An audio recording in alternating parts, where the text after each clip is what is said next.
नमस्कार, अस्सलाम वालेकुम, सत श्री अकाल। मैं अब आपसे दो छोटे छोटे टॉपिक्स के ऊपर चर्चा करूंगा।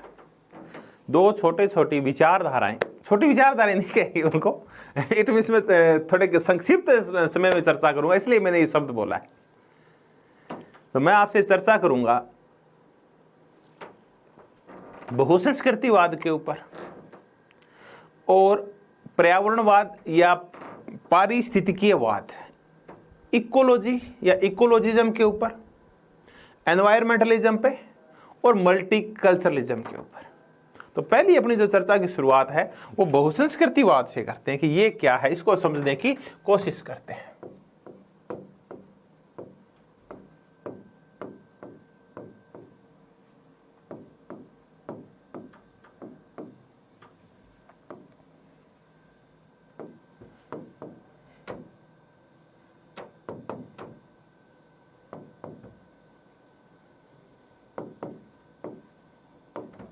मल्टीकल्चरलिज्म, बहु संस्कृतिवाद। देखिए, बहुसंस्कृतिवाद 1960 और 70 के दशक में पैदा हुई एक नई विचारधारा है, या ये कह लीजिए एक नई अवधारणा है। वैसे एक विचारधारा ही है, और ये वो विचारधारा है जो हाशियाकृत वर्गों के, अल्पसंख्यक वर्गों के, पिछड़े वर्गों की एक स्वायत्त और स्वतंत्र मान्यता के ऊपर बल देती है। वो है बहुसंस्कृतिवाद। देखिए, उदार लोकतंत्र में एक बहुत बड़ी दिक्कत होती है। उदार लोकतंत्र में डी टोकविले भी चर्चा करते हैं इसकी चर्चा जेस मिल भी करते हैं कि उदार लोकतंत्र है, उनमें एक बड़ा संकट ये आता है कि ये बहुमतवाद के अत्याचार का शिकार हो जाती है, बहुमतवाद या बहुसंख्यकवाद। क्योंकि उदार लोकतंत्र जो कि वोट आधारित लोकतंत्र है, उसमें सरकार उसी की बनती है जिसके वोट ज्यादा संख्या में हो। तो सरकार का झुकाव भी उस वर्ग की ओर होता है जो बहुसंख्यक होता है। हम ये कह दें कि भारत में जो हिंदुत्व की जो धारा बह रही है 1992 के बाद से, वो बहुसंख्यकवाद की धारा है, जिसमें अल्पसंख्यकों की आवाज़ों को, उनकी संस्कृति को, उनके विचारों को जो दबाया जा रहा है या दबाया गया है, या जैसा भी ये एक विमर्श खड़ा हुआ है, तो ये है बहुसंख्यकवाद या बहुमतवाद। उदार लोकतंत्र में विशेषताएं पाई जाती है। तो इस बहुमतवाद और बहुसंख्यकवाद की वजह से कुछ ऐसे वर्ग जो अल्पसंख्या में है वो हाशियाकृत हो जाते हैं। हम चर्चा करें कि बहुसंस्कृतिवाद को समझें, उससे पहले मैं कुछ ऐसे वर्गों की चर्चा करता हूं, फिर आपको समझ में आ जाएगा कि बहुसंस्कृतिवाद आखिर चाहता क्या है। देखिए, श्रीलंका में जो तमिल है, भारत में जो कश्मीरी है,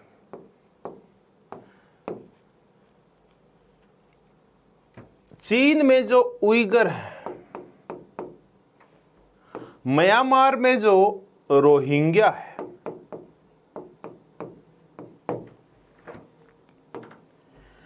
कनाडा में जो क्यूबेक है, न्यूजीलैंड में जो माओरी है, यूएसए में जो रेड इंडियंस है,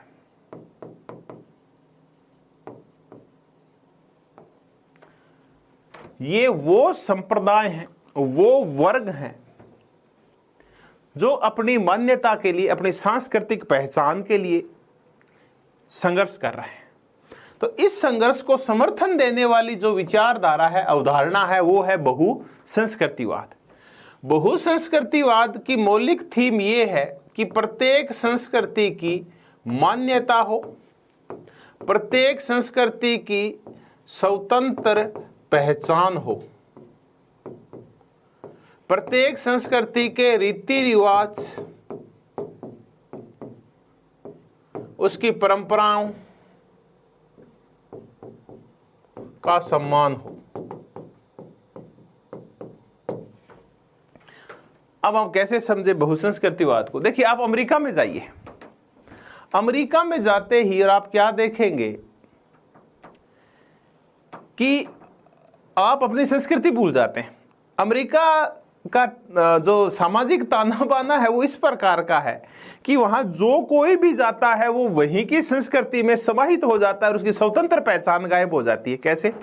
आप एक मान लेते हैं तमिलनाडु के, यहाँ आप तमिल बोलते हैं, यहाँ आप वो धोती सी पहनते हैं, यहाँ बड़ी बड़ी सी मूंछें रखते हैं, तो एक स्वतंत्र पहचान है आपकी, आपके अलग से रीति रिवाज हैं। अमेरिका में जाते ही आप क्या करेंगे?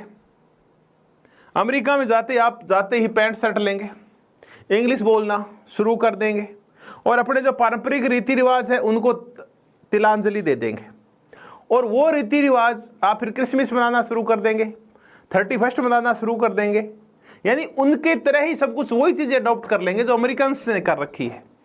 तो हम कहते हैं कि जैसे ही हम अमेरिका जाते हैं हम भारतीय नहीं रह पाते, पाकिस्तानी वहाँ पाकिस्तानी नहीं रह पाता, ब्राजीलियन वहाँ ब्राजील का नहीं रह पाता, सिख वहाँ सिख नहीं रह पाता, हिंदू वहाँ हिंदू नहीं रह पाता, वह कि अमेरिकन संस्कृति के अंदर ही समाहित हो जाता है। तो हम बोलते हैं कि वो मेल्टिंग पोट की तरह है। अमेरिका की संस्कृति मेल्टिंग पोट की तरह है। इस मेल्टिंग पोट का तात्पर्य है कि आप किसी भी ऐसे पोट में, जिसको मेल्टिंग पोट कहते हैं, कोई भी चीज डालेंगे तो वो उसके अंदर समाहित हो जाती है, उसकी अलग से पहचान, स्वतंत्र पहचान खत्म हो जाती है। जैसे मैं ये कहूं कि अगर आप पानी में आप नमक डालेंगे या पानी में चीनी डालेंगे तो नमक और चीनी की जो देखने में जो स्वतंत्र और स्वायत्त पहचान थी वो समाप्त हो जाती है, पानी के अंदर मेल्ट हो जाती है। तो मेल्टिंग पोट वो है जो हर चीज को अपने अंदर मेल्ट कर लेता है और उस चीज की स्वतंत्र और स्वायत्त पहचान को खत्म कर देता है। तो यूएस की जो कल्चर है वो मेल्टिंग पोट टाइप कल्चर है, जो हर एक संस्कृति की स्वतंत्र पहचान, स्वतंत्र मान्यता और उनके रीति रिवाजों को समाप्त करके अपने अंदर समाहित कर लेती है। एक हम और चर्चा करते हैं सलाद बाउल की। ये है बहुसंस्कृतिवाद सही अर्थ में। सलाद बाउल, सलाद बाउल का तात्पर्य ये है कि सलाद का कटोरा। देखिए, सलाद के कटोरे में भांति भांति के सलाद होते हैं, लेकिन हर एक सलाद का एक स्वतंत्र अस्तित्व होता है। आपको टमाटर अलग से दिखाई दे जाएंगे, प्याज अलग से दिखाई दे जाएंगे उसके अंदर। आपने खीरा काटा है तो वो ककड़ी काटी है तो एक ही उसमें बाउल में, लेकिन सबकी स्वतंत्र और अलग पहचान होती है। तो ये सलाद बाउल टाइप जो कल्चर होती है, जहां प्रत्येक संस्कृति की अपनी स्वायत्त पहचान होती है, इसको हम बहुसंस्कृतिवाद कहते हैं। साधारण शब्दों में हमारे भारतीय संविधान का अनुच्छेद 29 और 30 अल्पसंख्यकों को जो विशिष्ट अधिकार देता है, भाषाई अल्पसंख्यकों को, वो अधिकार बहुसंस्कृतिवाद के तहत आते हैं। ऐसा पहला जो विवाद शुरू हुआ कि हर एक संस्कृति का अलग इज्जत हो, वो 1960 के दशक में हमें पता है कि अमेरिका में एक अश्वेत नागरिक अधिकार आंदोलन हुआ था, मार्टिन लूथर किंग जूनियर के नेतृत्व में। उसके बाद कनाडा वो देश बना जिसने अपने यहाँ क्यूबेक वासियों को और अन्य सभी संस्कृतियों को स्वायत्तता और पहचान और मान्यता देना शुरू किया। फिर ऑस्ट्रेलिया ने अपने आप को बहुसांस्कृतिक देश घोषित कर दिया। अब धीरे धीरे ये एक पूरी बहस खड़ी हो गई है कि किसी भी देश में अगर दूसरी संस्कृति के लोग रहते हैं तो उनकी संस्कृति का भी सम्मान किया जाना चाहिए, उनकी स्वतंत्रता की रक्षा की जानी चाहिए, उनकी परंपराओं की, उनकी मान्यताओं है उनको बचा के रखा जाना चाहिए, उनके लिए कुछ विशिष्ट अधिकारों का वर्णन करना चाहिए प्रत्येक देश को। तो ये जो पूरी बहस जो कनाडा से शुरू हुई थी विशेष रूप से, क्योंकि कनाडा वो पहला देश था जिसने अपने आप को बहुसंस्कृतिवाद घोषित कर दिया। आज ये पूरे संसार में मुख्य मुद्दा है संस्कृति को लेकर और बहुसंस्कृतियों को लेकर। अपने यहाँ भी हिंदू, मुस्लिम, सिख, ईसाई, आदिवासी, इन सबकी सांस्कृतिक मान्यताओं को हम बचा के रखें, उनका सम्मान करें, उन सबको हम मान्यता दें, उनको इज्जत की दृष्टि से देखें, उनको हे दृष्टि से नहीं देखें, बहुसंख्यकवाद की चपेट में नहीं ले लें हम इनको। यही कहना है बहुसंस्कृतिवाद का। तो बड़ी मजेदार शब्द है। एक विचारक है चार्ल्स मेरियम यंग। ये बहुसंस्कृतिवाद को विभिन्नता की राजनीति बोलते हैं। पॉलिटिक्स ऑफ डिफरेंसेस, विभिन्नता की राजनीति, यानी विभिन्नताओं का सम्मान किया जाना चाहिए। जब भी बहुसंख्यकवाद हावी होता है तो वो विभिन्नता नहीं बल्कि समानता की ज्यादा चर्चा करता है कि सबको एक समान कर दो, कोई भेदभाव मत करो, सारे एक जैसे हो जाओ, वो विभिन्नता को समाप्त करता है। मेरियम यंग कहती है कि बहुसंस्कृतिवाद विभिन्नता की राजनीति है। ऐसे ही एक विचारक और हैं, बड़े फेमस विचारक हैं, Charles Taylor. Charles Taylor Taylor बोलते हैं ये बहुसंस्कृतिवाद का तात्पर्य है मान्यता की राजनीति।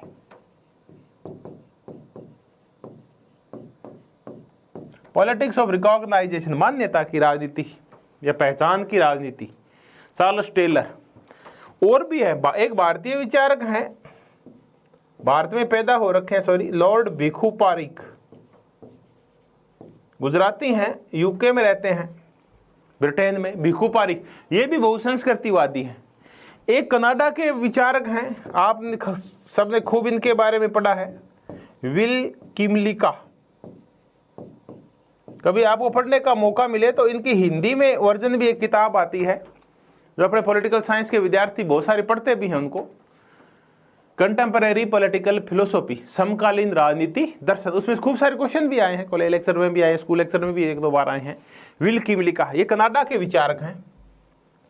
तो ये Charles Marion Young, Charles Taylor, Bhikhu Parekh, Will Kymlicka ये बहुसंस्कृतिवादी विचारक हैं। तो हमने एक छोटी सी मजेदार सी चर्चा की बहुसंस्कृतिवाद के ऊपर। बहुसंस्कृतिवाद वो विचारधारा है जो एक उदार लोकतांत्रिक देश में या किसी भी एक लोकतांत्रिक देश में विभिन्न संस्कृतियों को समान मानता है।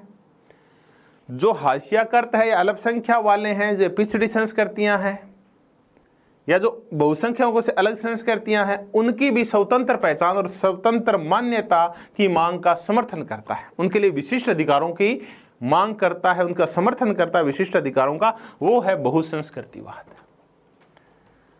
तो इस बहुसंस्कृतिवाद की इस मजेदार सी चर्चा के बाद अब मैं आपसे चर्चा करता हूं पारिस्थितिकीवाद की, इकोलॉजिज्म की या पर्यावरणवाद, एनवायरमेंटलिज्म की।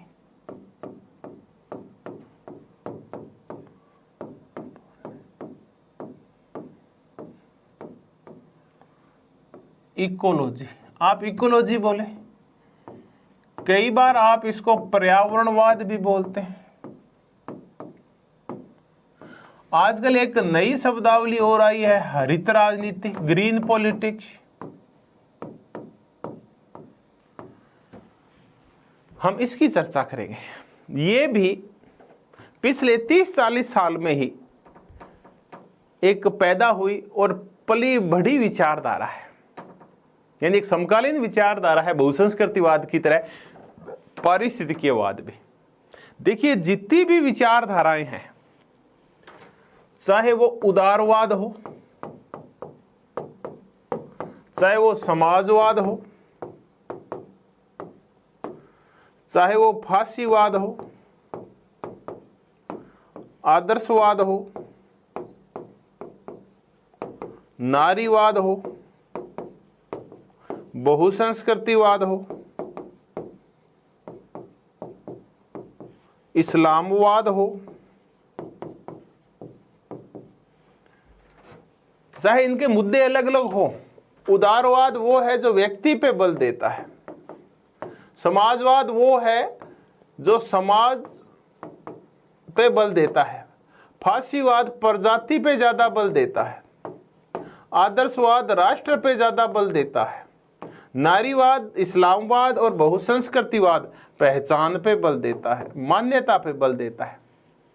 तो हम ये देखें तो ये जो सारी की सारी विचारधाराएं, चाहे वो पुनर्वितरण वाला समाजवाद हो, योग्यता आधारित व्यक्तिवाद वाला उदारवाद हो, या इनमें से कोई भी हो, इन सब के जो मूल में है वो है मानव, यानी ये मानव के कल्याण की चर्चा करते हैं।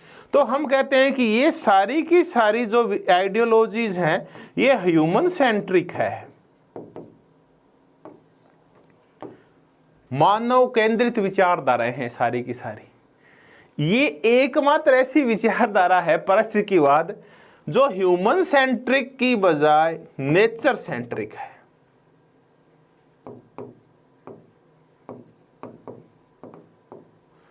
नेचर सेंट्रिक का तात्पर्य है प्रकृति केंद्रित है ये, ये मानव की बजाय प्रकृति को केंद्रीय भूमिका मानता है, उसको पारिस्थितिकीवाद बोलते हैं। और ये सारा आया क्यों, ये विचारधारा पैदा क्यों हुई? जैसे जैसे इस उदारवाद, समाजवाद, इन सब विचारधाराओं की वजह से, और कुल मिला के मैं ये कहूँ कि ये जो भौतिकतावादी विचारधाराएं थी, इन भौतिकतावादी विचारधाराओं ने भोगवाद को बढ़ावा दिया, वितरण की राजनीति शुरू कर दी, उपभोगवाद को बढ़ावा दिया, सुखवाद को बढ़ावा दिया, और सुखों में भी भौतिक सुखवाद को ही मेन सुखवाद मान लिया। इन सब का परिणाम क्या निकला? परिणाम ये निकला कि मानव भूखा हो गया भौतिक संसाधनों का। उसकी इस अनंत भूख ने प्रकृति का क्षरण शुरू कर दिया, और मानव उसी पेड़ को काटने लगा जिस पेड़ के ऊपर या जिस डाल के ऊपर वो बैठा हुआ था।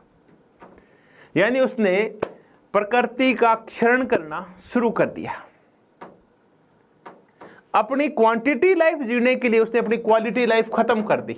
मेरे पास क्वांटिटी के रूप में बहुत सारी गाड़ियां हो, बहुत सारी फैक्ट्रियां हो, बहुत सारे एसी हो, बहुत सारे मेरे पास फ्रिज हो, इस सब के चक्कर में उसने प्रकृति का नाश किया।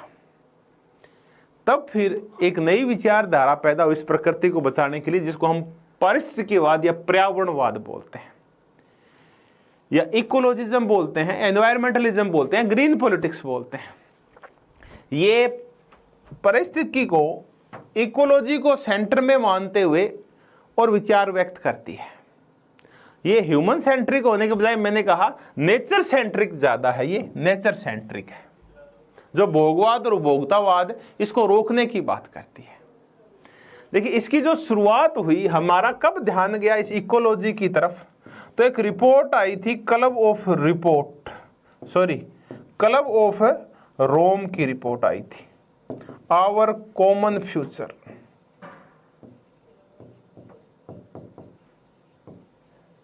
उन्नीस के आसपास की बात है। तब हमारा ध्यान इस क्लब ऑफ रोम, जो कि एक नेचर से रिलेटेड एनजीओ था, आवर कॉमन फ्यूचर के नाम से इसने रिपोर्ट आई थी। तब हमारा ध्यान सर्वप्रथम नेचर की ओर गया कि हम प्रकृति का क्षरण करेंगे, उसका दुष्प्रभाव होगा। ये चाहे ओजोन परत का क्षरण हो, चाहे ग्रीन हाउस इफेक्ट हो, ये बढ़ रहा तापमान है, ये सारा जिसकी वजह से अतिवृष्टि हो रही है, अनावृष्टि हो रही है, हमारे जो ग्लेशियर पिघल रहे हैं, ये जो समुद्रों का जल स्तर ऊपर बढ़ रहा है, कहीं ज्यादा बारिश हो रही है, कहीं कम बारिश हो रही है, ये जो अमेरिका के जंगलों में, ब्राजील के जंगलों में जो आग लगी हुई है, ये सब इसी का परिणाम है। ये पीछे रशिया में जो इतनी गर्मी पड़ी थी, ये सब इसी का परिणाम है कि हमने प्रकृति को नष्ट कर दिया। इसी को बचाने के लिए ये सारी एक विचारधारा आई थी, और यही बोलता है क्लब ऑफ रोम की रिपोर्ट, आवर कॉमन फ्यूचर। फिर 1987 के आसपास एक और कमीशन बैठा था, बुर्टलैंड कमीशन,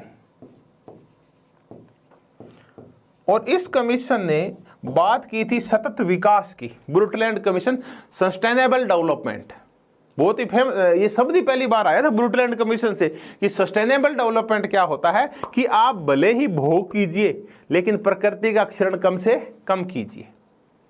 इस पृथ्वी पे जो भी संसाधन है वो सिर्फ आपके नहीं है बल्कि आपकी भावी पीढ़ियों के लिए भी है, तो उनको भी आप शुद्ध हवा दे के जाइए, शुद्ध पानी दे के जाइए और शुद्ध मिट्टी दे के जाइए। जो हमारे पूर्वज हमें दे के गए हैं वो आप आगे वाली पीढ़ी को भी दे के जाइए। हम क्या दे के जाएंगे?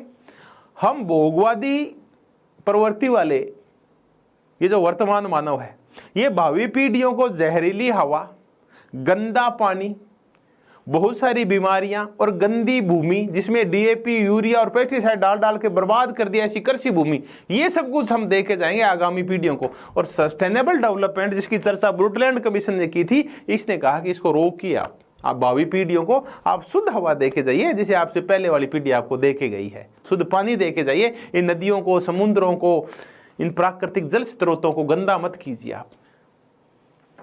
तो ये था पर्यावरणवाद।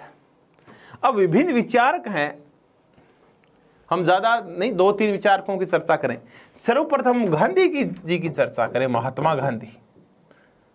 देखिए, गांधी जी अध्यात्मवाद की चर्चा किया करते थे और एक दिन आप खुद देखेंगे जब आप ये कहते हैं कि मजबूरी का नाम महात्मा गांधी है, बिल्कुल आप सही कहते हैं।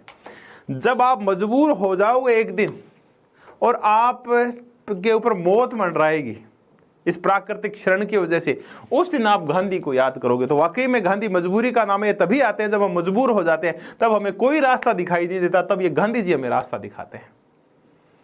तो गांधी जी एक बड़ी जोरदार बात बोल के गए थे, और वो बात ये थी कि इस प्रकृति में प्रत्येक व्यक्ति के भरण पोषण की क्षमता है। ये प्रकृति के पास इतना है कि ये प्रत्येक व्यक्ति का भरण पोषण करती है, चाहे कितने ही हो वो। लेकिन ये प्रकृति तब छोटी पड़ जाएगी जब एक व्यक्ति भूखा हो जाएगा। यानी एक लालची व्यक्ति की इच्छा पूर्ति भी पूरी प्रकृति मिलकर नहीं कर सकती, क्योंकि आप लालची होगे तो आपको सारी भूमि मेरी, सारे वन मेरे, सारे जंगल मेरे, तब फिर आपकी पूर्ति कैसे होगी? क्योंकि फिर इच्छाओं का तो कोई अंत ही नहीं है। तो बड़ी जोरदार बात कही कि ये प्रकृति में सबके लिए सब कुछ है, लेकिन एक लालची व्यक्ति के लालच को पूरा करने के लिए पूरी प्रकृति भी कम पड़ जाती है। ऐसी ही बातें सुमाकर बोलते हैं। एक विचारक है सुमाकर, ये बोलते हैं स्मॉल इज गुड, कि जिनके पास कम है वो ही अच्छे हैं। स्मॉल इज गुड, सुमाकर ये बोलते हैं। एक नासा के वैज्ञानिक रह चुके हैं, जेम्स लवलॉक, मैं नाम लिखता हूं तो उनका, जेम्स लवलॉक।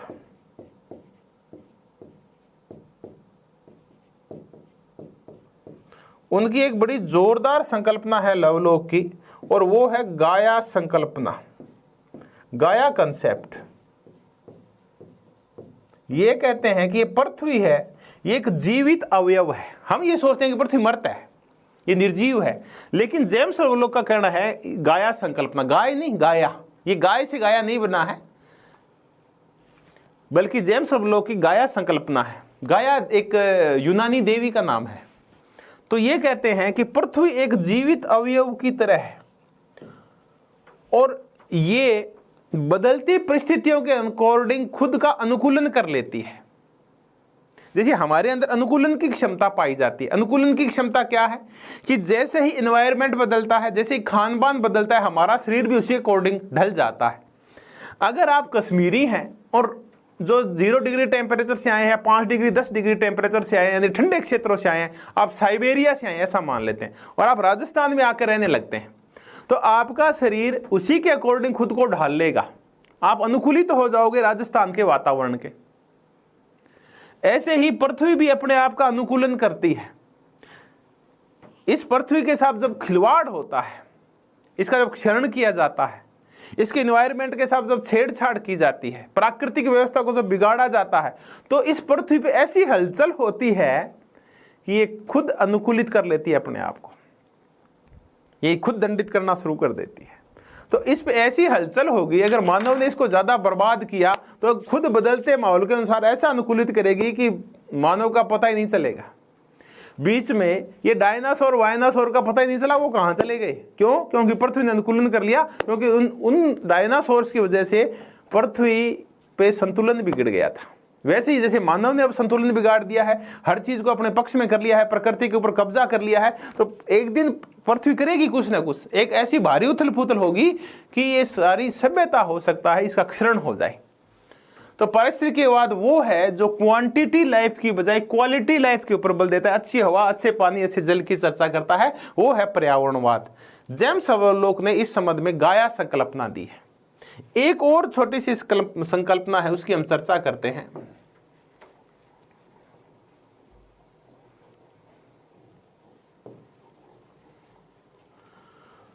वो है अर्नेनेस की, यही लिख देते हैं अर्नेनेस। अर्नेनेस नॉर्वे के हैं और इनकी संकल्पना है डीप इकोलॉजी और सैलो इकोलॉजी।